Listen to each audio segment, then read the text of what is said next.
Today, we're going to continue studying modal verbs of deduction, but this time we will focus on deductions about the past.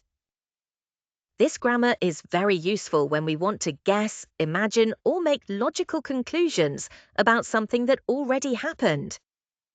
To do this, we use modal verbs like must, can't, couldn't, might, may, and could, together with have plus past participle. This structure allows us to express how certain we are about a past situation.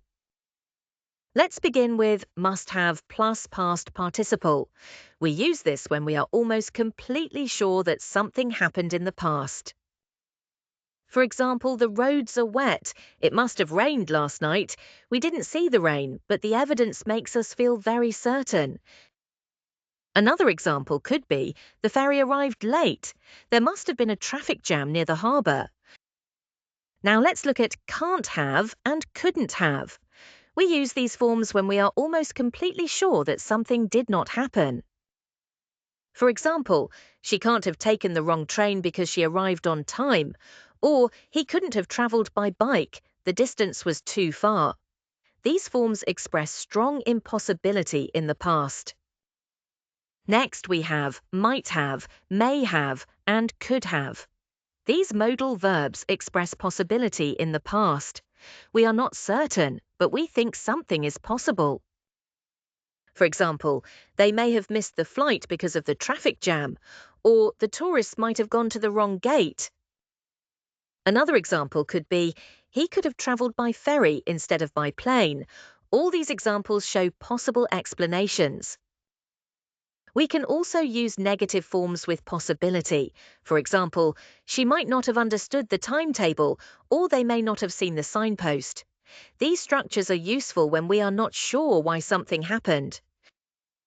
Now let's focus on the structure carefully. After the modal verb, we always use have plus past participle. For example, must have forgotten, might have travelled, can't have crashed. We do not change the modal verb itself. This is very important. Let's compare the different levels of certainty. If I say he must have left already, I am almost certain. If I say he might have left already, it is only a possibility. If I say he can't have left already, I believe it is impossible. So these modal verbs help us show how confident we are about our deductions. Now let's move to another important structure, I wish and if only. These expressions are used to talk about hypothetical, unreal, or regretted situations. Very often they express sadness, frustration, or regret because reality is different from what we want. When we use I wish or if only with a structure similar to the second conditional, we talk about present situations that we would like to change. For example, I wish I were taller, or if only I had more free time. These situations are unreal or unlikely in the present. We can also use would after if only or I wish when we want somebody's behavior to change. For example, if only he would answer his phone, or I wish my brother would be more careful when he drives. This usually expresses annoyance or frustration. When we use I wish or if only with a structure similar to the third conditional, we talk about regrets about the past.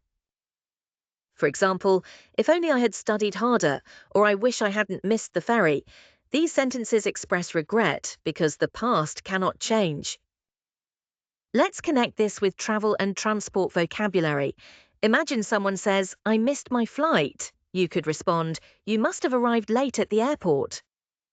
Or the plane might have left early. Another example could be, if only we had checked the timetable before leaving. This shows regret about a past mistake.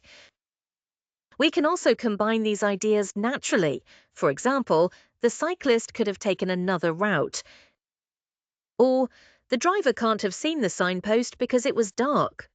Another sentence could be, I wish I had booked the tickets earlier. These are all very common structures in spoken English. So, to finish, remember this key idea. Modal verbs of deduction in the past use modal plus have plus past participle.